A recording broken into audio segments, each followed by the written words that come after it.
kata 24/7, 24/7 tu mesti berkhidmat dengan rakyat. Siapa yang terbaik dipilih, maka mereka harus jalankan amanah ini. Hidup lalu, kembang bertaut. Panduannya ialah berdasarkan keputusan pilihan raya umum yang lepas. Apa dia the right strategy, the right formula. Kalau kita kalah, kita akur.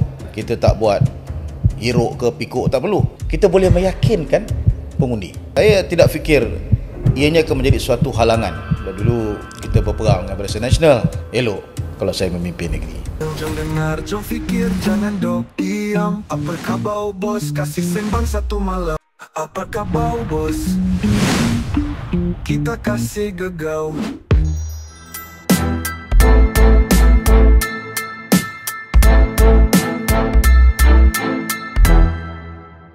Assalamualaikum dan salam sejahtera.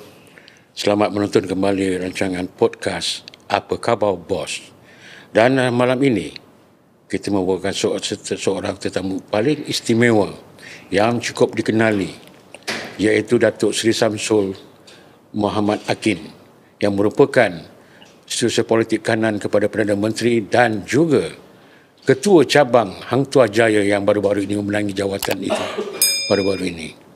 Dan podcast hari ini mengucapkan terima kasih kepada Datuk Seri yang telah sudi datang ke podcast kita di Kelebang ini.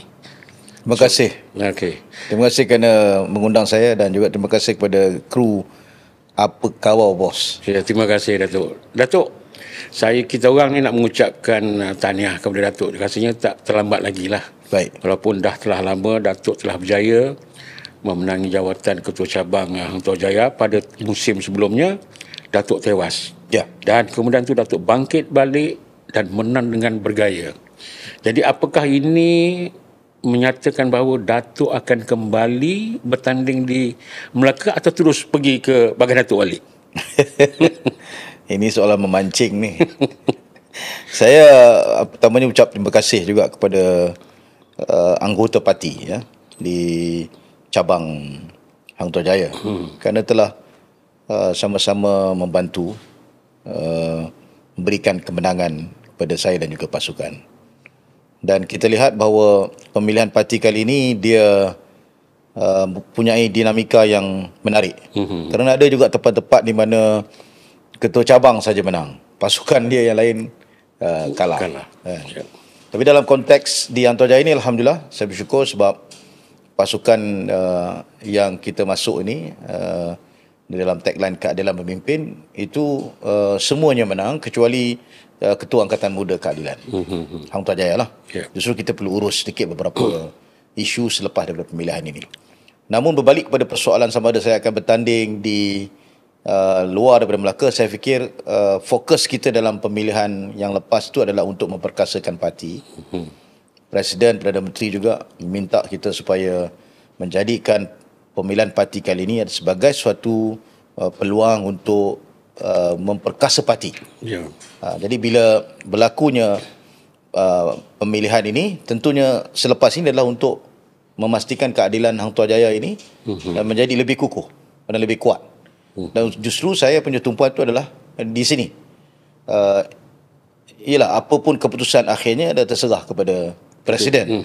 Tapi tentulah sebagai Ketua Keadilan Hang Tuah Jaya, tentunya saya kalau diberikan peluang dan mandat untuk terus berkhidmat dan kalau boleh diberikan peluang itu untuk menjadi ahli parlimen di Melaka ini.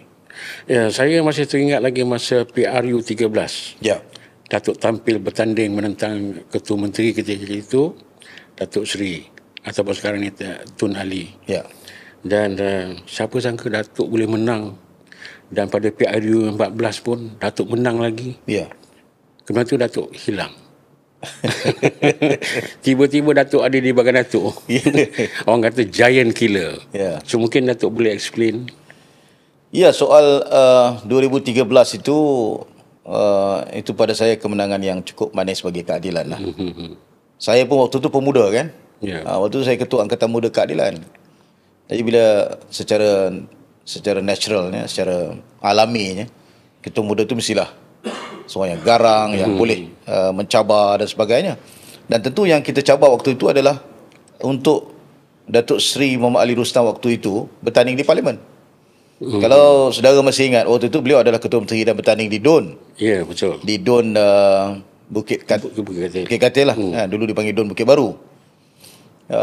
Dan tentunya dalam konteks ini, saya ketika itu sebagai pemuda mencabar Datuk Rustam untuk bertanding di Parlimen Bukit Katil. Tidak menjangka bahawa cabaran itu diterima. Kan, kita jangkakan mungkin waktu itu kita cabar CM akan terus kekal memimpin negeri dan kekallah bertanding DUN. Jadi ketika itu sebenarnya tidak menjangka bahawa beliau akan masuk bertanding di Parlimen. Jadi ketika dia masuk bertanding di Parlimen, persepsi semua waktu itu ialah memang ruyup lah. Betul. Memang tak mungkin lah kan, lawan Ketua Menteri, asas dari di situ dan sebagainya. Tapi saya syukur kerana waktu itu kempen kita dibuat dengan tersusun dan kemas. Kenapa saya sebut tersusun dan kemas? Kerana ketika itu fokus keadilan 2013 adalah di kawasan Bukit Katil. Kenapa fokus kita di kawasan Bukit Katil? Sebab pada tahun 2008 kita hanya keadilan hanya kalah dalam lingkungan 1000. 2008. Ya. Justru bila kawasan yang mana majoritinya 1000 lebih sikit, itu tentunya menjadi tumpuan kita. Cuma apa dia the right strategy, the right formula. Dan alhamdulillah waktu itu saya sebagai Ketua Pemuda Pusat dan diminta untuk memberikan fokus, dan ketika itu juga saya sebagai pengurusi keadilan negeri Melaka, dan kita berundingkan kursi. Maka kursi di Bukit Katil itu merupakan kursi tradisi keadilan. Maka kita buat kerja sejak tahun 2008. Mana bila selesai saja pilihan raya umum 2008, kita buat mapping, buat perancangan dan terus bekerja di kawasan itu. Dan alhamdulillah, saya sebutkan tadi, with the right strategy, with the right formula, hatta letakkan seseorang yang sangat ternama waktu itu pun boleh dikalahkan. Jadi pada saya ini message kepada anggota parti yang lain, terutamanya pemain-pemain politik dalam keadilan khususnya, bahawa kalau betul kita lakukan kerja dengan bersungguh-sungguh, seperti mana yang selalu disebut oleh Datuk Seri Anwar, itqan fil amal, bersungguh-sungguh melakukan kerja, saya yakin kita boleh meyakinkan pengundi bahawa mereka perlu lakukan perubahan. Track record Datuk pada PRU 13 dan 14 sangat menakjubkan. Tiba-tiba Datuk tak ada pada PRU 15. Ya. Apa yang terjadi sebenarnya? Ya, PRU 15 itu saya faham realiti dalam keadilan. Saya kalah 2022 dalam pemilihan parti. Jadi bila saya kalah dalam pemilihan parti 2022 di kawasan Hang Tuah Jaya dengan sahabat saya, Saudara Rafi, maka sudah pastilah ketika melakukan perbincangan tentang siapakah calon yang ingin diletakkan di sini, sudah pastilah ada di kalangan anggota yang bantah.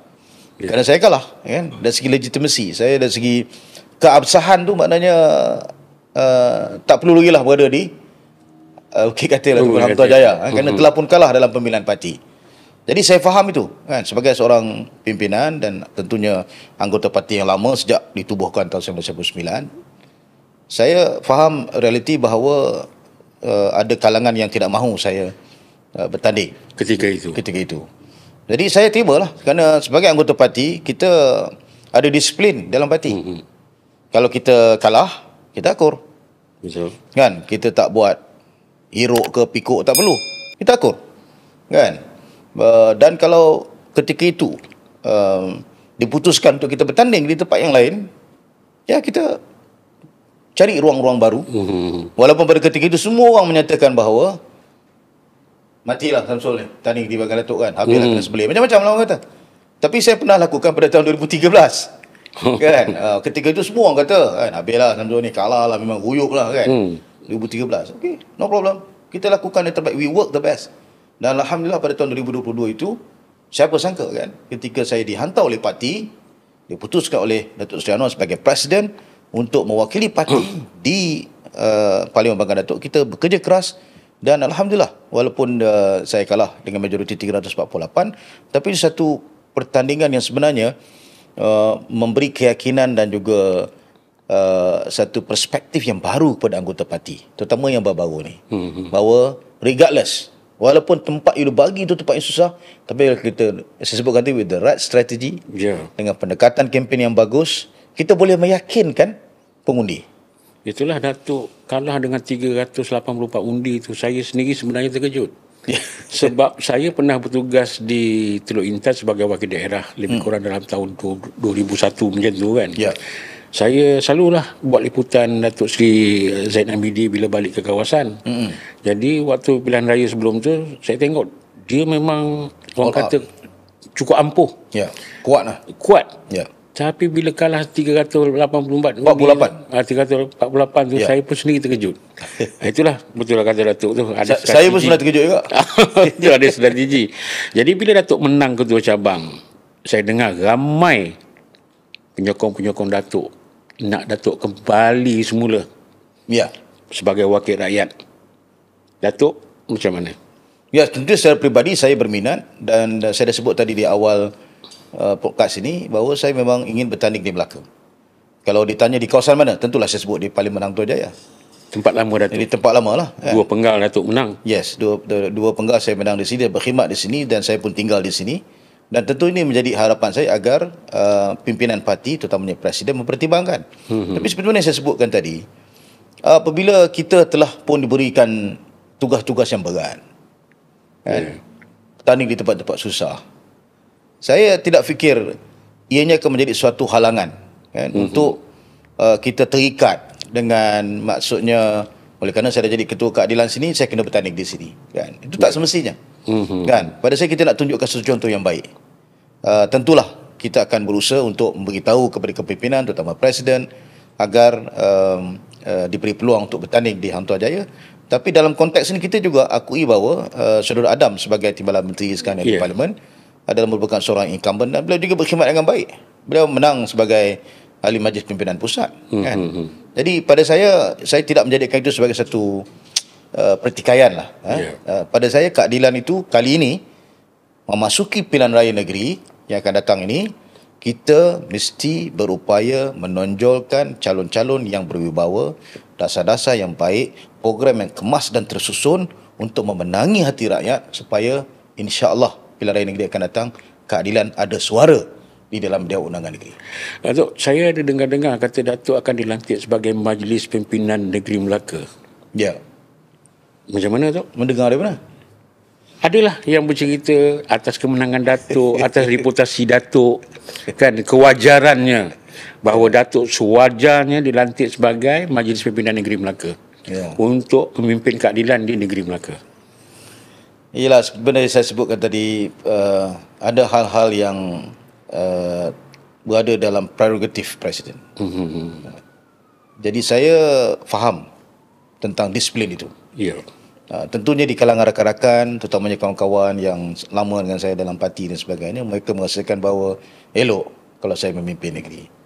Tapi saya memikirkan bahawa kita bekerja ni dalam satu jamaah, dalam satu pasukan. Sama ada kita pimpin negeri ataupun tidak, tetapi kalau pasukan kita kuat, kerjasama baik, insya-Allah kita boleh capai kemenangan. InsyaAllah. Tentulah saya fikir bagi menghormati rakan-rakan ni, tentulah mereka mahukan kan kepimpinan saya, kerana saya pernah pimpin negeri. Saya pernah pimpin keadilan Melaka sejak tahun 2009. Betul. Sehingga mencapai kemenangan 2018. Tukar kerajaan lah. Ya, betul. Kan? Sebab dulu kita berperang dengan Barisan Nasional. Kan? Tapi lepas tu saya ditukar. Saya tidak lagi dijadikan ataupun dilantik sebagai pengurusi MPN. Saya tidak ada masalah. Saya tak perlu buat podcast serang parti, tak perlu. Ya, betul. Kan? Pada saya akui bahawa ini ada disiplin dalam parti. Kita akur, kita ikut, dan kemudiannya kita terus lagi meneruskan perjuangan dan sebagainya. Dan akhirnya, apa dia yang penting? Pasukan keadilan itu bertambah kuat dan diterima oleh rakyat. Itu yang penting. Dok, bila Datuk menang ketua cabang, apakah yang perkara yang tak akan Datuk lakukan? Biasa orang tanya, bila menang, apa yang Datuk akan lakukan? Tapi ni, apa yang Datuk tak akan lakukan apabila menang? Lain kali bagi soalan dulu lah. Ya, saya fikir benda yang saya tak akan lakukan itu adalah perpecahan lah. Itu yang paling penting. Ya, saya sudah saksikan sejak tahun 1999 keadilan ditubuhkan. Saya join parti itu ketika usia masih muda dan bergelumang dalam keadilan Melaka ni. Waktu itu memang sangat sukar kan untuk kita memberikan mesej, meyakinkan pengundi. Dan saya lihat bagaimana Parti Keadilan ini dalam setiap pemilihan parti akan ada ketidakpuashatian dan akhirnya menyebabkan perkara-perkara yang tidak diingini berlaku dalam parti kan.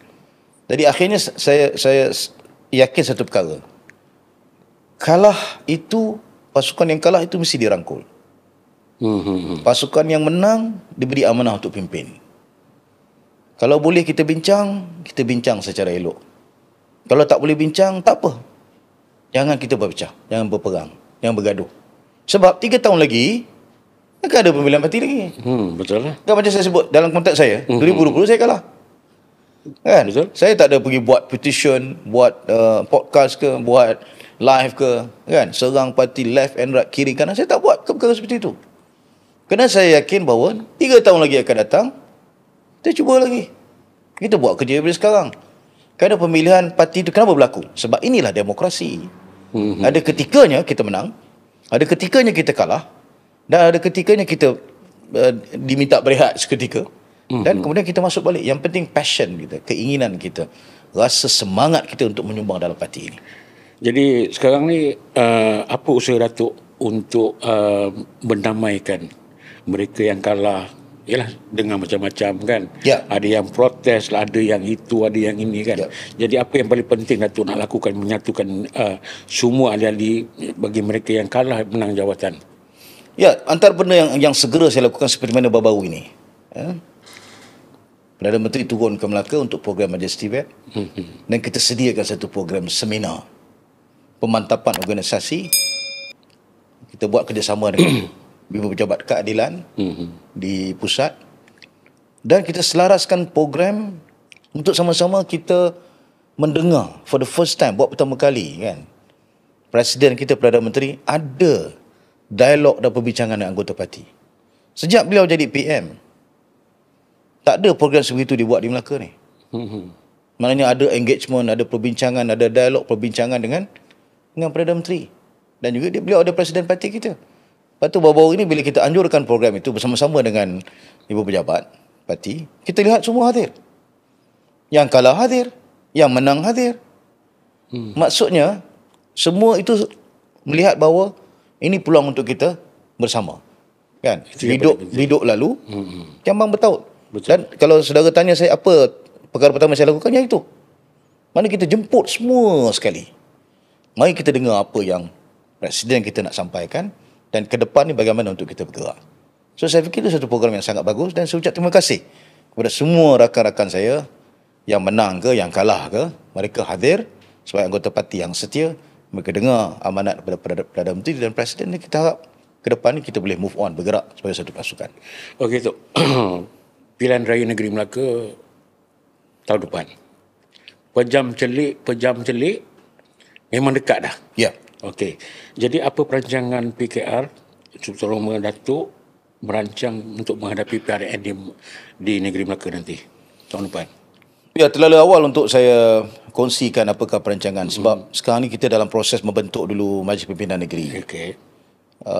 Tentunya nanti akan ada pengurusi dan pasukan, dan mereka tentunya akan memberikan fokus dan tumpuan kepada pilihan raya lah.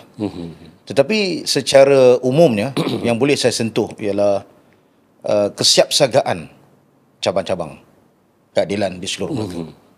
Apa realiti yang pertama? Realiti pertamanya ialah dalam PRN yang lepas kita tak ada kursi, kita kalah. Keadilan itu Kosong. Ya. Kan, kosong. Kita hatta di kursi yang saya tanding waktu itu di Pai Rumput pun kalah juga. Dimenangi oleh sahabat saya, Datuk Wira Rais. Dan itu meletakkan keadilan sekarang ni dalam keadaan yang sangat sukar. Maksudnya kita harus bekerja daripada kosong. Kita tak ada modal. Kalau ada 1-2 kursi Dewan Undangan Negeri, paling tidak kita ada 2 kursi. Dan yang ini yang menjadi cabaran pimpinan negeri akan datang. Iaitu bagaimana untuk kita merundingi kursi-kursi yang lain. Sebab tentulah dalam konteks ini Kursi yang kalah ada 2 je. Yalah. Kursi apa dia panggil, kursi di Dun Sungai Udang dan di Dun Pemban. Ini 2 saja kursi yang pembangkang menang, Dan tentunya kita perlu satu kaedah untuk merundingi kursi yang akan datang, perbincangan ini. Tetapi kita ada panduan. Apa panduan dia? Panduannya ialah berdasarkan keputusan Pilihan Raya Umum yang lepas. Kan, dalam konteks ini kita nak beritahu juga kepada rakan komponen UMNO dan juga Barisan Nasional bahawa dalam pilihan raya yang lepas, Pilihan Raya Umum Barisan Nasional bertanding 6 kerusi parlimen. 6 ke? Ke 5? 6 kerusi parlimen lah. Tetapi mereka kalah semua. Kan? Mana BN pula dapat 0. Kan? Keadilan menang di Antarjaya. Wabi Adli Zahari di Wakil Amanah di Alor Gajah. Wabi Choo Pei Tiong di Kota Melaka. Tapi yang lain di Tangga Batu PAS, di Jasin PAS, di Masjid Tanah yang merupakan parlimen yang dipimpin oleh Ketua Menteri pun kalah kepada Bersatu. So ini satu realiti politik yang menuntut kita untuk kembali ke meja rundingan dan merundingi supaya kita dapat bekerja dalam satu muafakat. Sebab itulah ini merupakan beberapa panduan lah. Saya sebutkan tadi masih terlalu awal, tetapi saya yakin kepimpinan di peringkat negeri punyai apa dipanggil kewajaran lah, punya pemikiran yang waras untuk memikirkan apakah yang terbaik dalam muafakat kerajaan madani di Melaka apatah lagi di pusat. Untuk andaian lah untuk PRN akan datang ni, pemilihan calon kali ni, mungkin ada pandangan daripada Datuk kriteria macam mana yang diperlukan? Ya, saya fikir 3 perkara yang penting lah dari segi calon. Pertamanya, calon itu sendiri mestilah seorang calon yang punyai semangat dan dedikasi untuk berkhidmat kepada rakyat. Dia kadang-kadang ada orang sekadar nak jadi calon. Yalah. Kan, tetapi kita tahu bila dia jadi calon, kalau menang nanti sebagai wakil rakyat, kita mesti berkhidmat untuk rakyat. 24/7 lah. 24/7 itu mesti berkhidmat dengan rakyat. Jadi yang ini merupakan cabaran sebenarnya di kalangan Parti Keadilan untuk mencari siapa yang betul-betul ingin bersungguh-sungguh berkhidmat. Pertama. Yang kedua tentulah kita bercakap tentang pengundi muda. 18 sampai ke 40 ini, more than 50% secara puratanya merupakan pengundi muda. Jadi bila mereka melihat pengundi muda, mereka mahukan calon-calon yang pandai, yang bijak, yang punya apa dipanggil kebijakan untuk menangani pelbagai isu, nak menyelesaikan permasalahan mereka. Saya yakin kalau boleh ada sijil ataupun ijazah yang baik lah untuk ke depan ni sebagai calon kan.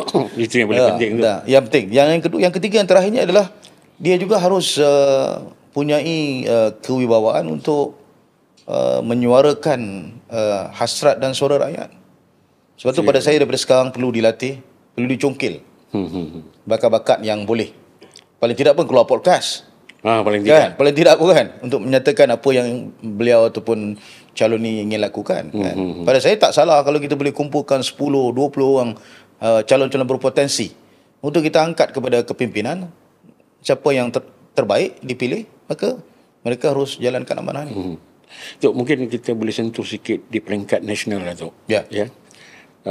Isu pasal peletakan jawatan Menteri Ekonomi Fizi Ramli dan Nik Nazmi itu, mungkin Datuk boleh apa ni memberi rumusan apakah ini mungkin menjejaskan reputasi parti ataupun macam mana?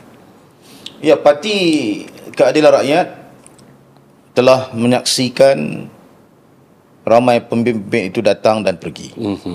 Ya. Dan setiap kali pemilihan kita lihat kita berdepan dengan cabaran itu. Ada juga pemimpin yang stay, ada pemimpin yang keluar parti, ada juga pemimpin yang tidak boleh menerima keputusan, ada juga pemimpin yang move on, yang bergerak ke depan. Maknanya tak apalah, akan datang lawan lagi. Kan? Dalam konteks kedua-dua tokoh ini, Presiden pun dah sebut dengan jelas dalam banyak program-program terbuka bahawa kedua-dua tokoh ini punya sumbangan pada parti. Mereka boleh berperanan lagi dalam parti. Dan malah Perdana Menteri dan juga Presiden menyebut kalau boleh janganlah mereka tinggalkan jawatan menteri ini. Tetapi saya faham apa yang sebenarnya ingin disampaikan oleh Saudara Rafizi. Rafizi baru-baru ini menyatakan bahawa beliau yakin bahawa Presiden dan juga Perdana Menteri tidak lagi yakin kepada beliau. Sebab itulah beliau berundur. Itu pada saya tafsiran dia.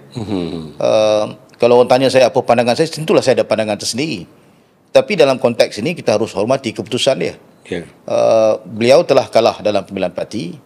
Kalau ikut pendirian saya, lawan lagi lah yang akan datang. Kan? Kita teruskan kerja macam biasa. Kerana kita adalah ahli parlimen dan juga menteri yang berkhidmat kepada rakyat. Ini pemilihan parti. So sangat berbeza dari segi apa yang ingin disampaikan oleh beliau tu. Maksudnya beliau kata oleh kerana kalah parti maka kena berhenti letak jawatan sebagai menteri.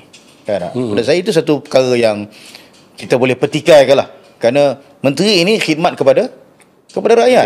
Kan? Kita nak berkhidmat kepada negara, berkhidmat kepada rakyat. Parti, you berkhidmat pada parti, kepada anggota parti. Jadi apapun, saya ambil pendirian bahawa dalam konteks ini, kita mesti bergerak ke depan. Dan apakah ianya ada kesan kepada parti? Yes, saya akui ada juga kesan dan sebagainya. Sebab itulah Presiden ambil pendirian untuk menjelaskan sendiri apa sebenarnya yang berlaku. Kan? Apa yang sebenarnya berlaku dalam pemilihan. Orang kata macam-macam ada masalah dan sebagainya. Kita dah buat berbagai perkara. Yalah. Kan? Secara terbuka Presiden menjelaskan bahawa isu-isu yang dibangkitkan itu telah pun diselesaikan. Jadi pada saya tidak ada sebab untuk kita mengambil sikap meragui apa yang telah diusahakan melalui saluran parti. Jadi kepada rakan-rakan di luar sana, of course lah ada penyokong-penyokong Rafizi, penyokong Nik Nazmi dan sebagainya. Kita ambil sikap bahawa kita semua adalah keadilan. Itu yang paling penting. Sebab tu tagline kita dalam kongres yang lalu, kita keadilan. Apapun kita kata, kita adalah anggota kepada keadilan. Kita sekarang ni ada kepimpinan baru. Presiden adalah Datuk Seri Anwar Ibrahim, Timbalan Presiden Saudari Nurul Izzah, dan kita ada naib Presiden. Let's move as a team untuk sama-sama meyakinkan rakyat dan juga pengundi dengan dasar-dasar yang telah berjaya kita lakukan supaya nanti pilihan raya akan datang, kita boleh meneruskan lagi khidmat membantu rakyat. So maknanya tidak ada masalah untuk menghadapi PRU 16 akan datang nanti. InsyaAllah. Saya yakin tidak akan ada masalah yang besar. Kita ada waktu yang cukup untuk berikan penjelasan, kerana saya yakin akhirnya pengundi akan melihat bahawa apakah yang perlu kita lakukan kepada mereka. Yang apakah khidmat yang boleh kita berikan kepada pengundi. Apa yang terjadi dekat Parti Keadilan Rakyat ni, Datuk? Sama keadaan yang berlaku dengan parti-parti lain. Kan? Tengok apa yang terjadi dekat UMNO sampai terpaksa ada yang tak puas hati keluar parti. Sertai parti lain. Kan? Tapi adakah mungkin Rafizi dan Nik Nazmi ni akan keluar parti ataupun tidak? Saya pandangan Datuk lah saja. Saya tidak boleh bagi sebarang komen lah tentang hal itu. Sebab pada saya masing-masing punyai pendirian sendiri. Kita boleh bagi pandangan, tetapi apapun keputusan itu terletak kepada teori politik masing-masing. Kan? Jadi kita tengoklah bagaimana keadaan masa depan ini. Pada saya sedikit pandangan saya kepada kedua-dua sahabat saya ini ialah kita harus bekerja as a team. Kan? Mereka punyai kekuatan masing-masing. Mari kita tumpukan kekuatan itu untuk memberikan suatu penerangan, suatu message, satu gerak kerja secara bersama untuk memperkokoh dan memperkasa parti. Kerana sebagai anggota, itu tanggungjawab kita. Ya, betul. Dan perlu diingat bahawa kedua-dua tokoh ini merupakan ahli parlimen Parti Keadilan Rakyat yang mewakili Pakatan Harapan. Datuk, mungkin sedikit tu saya nak minta pandangan Datuk pemilihan Nurul Izzah sebagai Timbalan Presiden PKR. Minta pandangan Datuk sendiri pemilihan tu. Melaka antara negeri yang awal lah, cabang-cabang lah. Peringkat awal yang menyokong Saudari Nurul Izzah tu cabang saya sendiri, cabang Anton Jaya, cabang Alor Gajah, cabang Tangga Batu, cabang Kota Melaka dan cabang Jasin. Hanya ketua cabang Majik Tanah saja ketika itu tidak berikan sokongan. Jadi kita antara yang paling awal. menyatakan, mengeluarkan pendirian untuk berikan sokongan kepada Nurul Izzah. Dan orang tanya kenapa beri sokongan kepada Nurul Izzah. Saya jawab secara clear, secara jelas bahawa saudari Nurul Izzah ini antara orang yang paling awal dalam perjuangan ini. Ya. Orang yang paling konsisten melalui jatuh bangun dalam parti. Saya masih ingat lagi semasa ucapan penggulungan Datuk Seri Anwar selaku Presiden di Johor Bahru. Apa yang Presiden sebut? Di akhir penggulungannya, dia beritahu, dia kata, pada peringkat awal perjuangan ni, dia pun tak tahu sebegini lama. Dia ingat mungkin sebulan, 2 bulan, 3 bulan, 3 tahun. Dia tak sangka sampai 25 tahun. Kan? Itu Presiden sebut. Pertama kali saya dengar Presiden sebut seperti itu.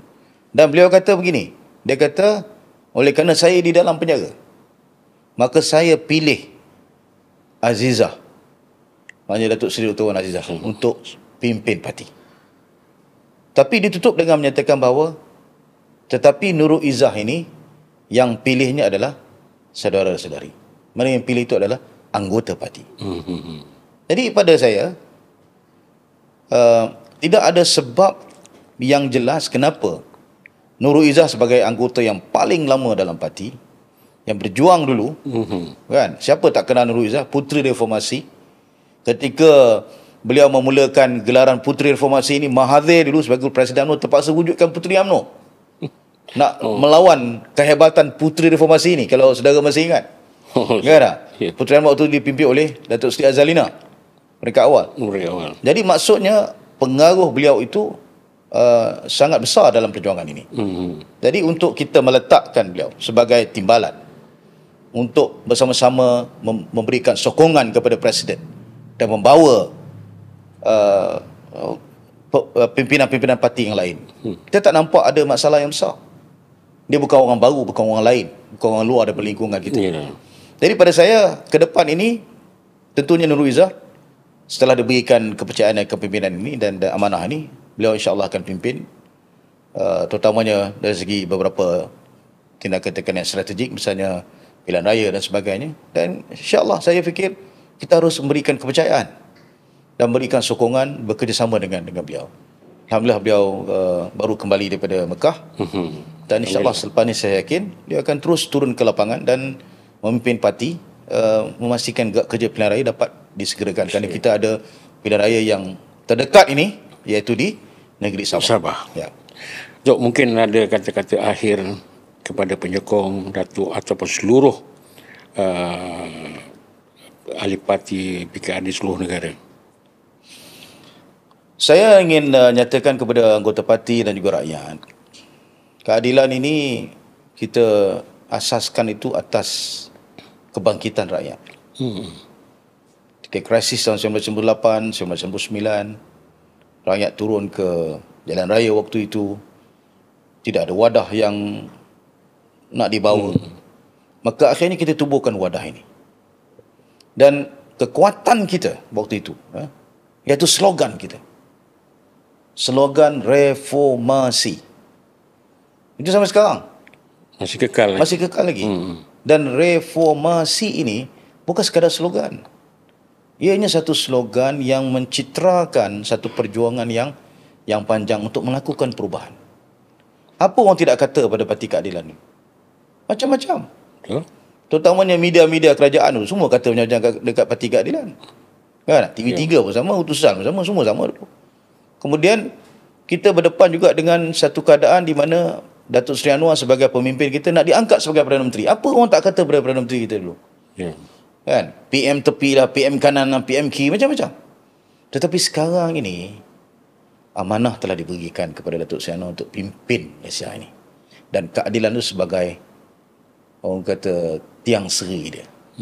Kan? Orang kata, kayu tengah dia lah, yang membawa semua parti-parti bersama-sama. Jadi justru kita mesti memainkan peranan untuk memberikan sumbangan walaupun sedikit untuk memperkasa dan memperkukuh parti ini. Kalau kita masih ingat kisah Nabi Ibrahim AS, ada burung pipit bawa air untuk padamkan api tersebut. Kan? Burung tu paruh dia banyak sikit sangat lah. tapi dia nak bagi sumbangan sedikit untuk memadamkan api kezaliman yang sedang membakar Nabi Ibrahim AS. Jadi kalau kita ambil perspektif itu, parti yang telah lalui sejarah yang panjang dalam perjuangan ini, dan sekarang kita diberikan amanah, Presiden kita menjadi pemimpin. Ada 2-3 isu yang kita berbeza pendapat, kita ketepikan. Kita fokus untuk memberikan khidmat yang terbaik. Mudah-mudahan insya-Allah dengan kepimpinan yang ada sekarang ni, kita lihat Datuk Seri Anwar sekarang sudah sangat tersohor di seluruh dunia, menjadi antara pemimpin dunia yang dicari. Kita bagi sokongan supaya di dalam negara ini, rakyat juga boleh menggantung harapan kepada beliau.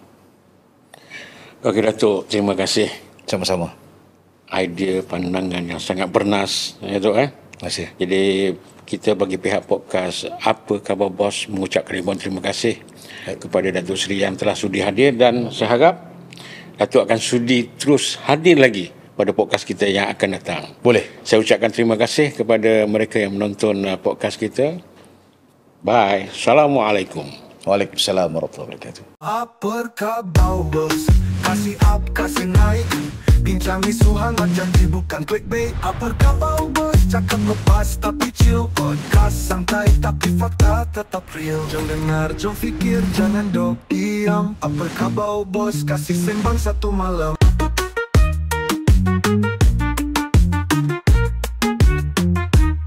Apa khabar bos?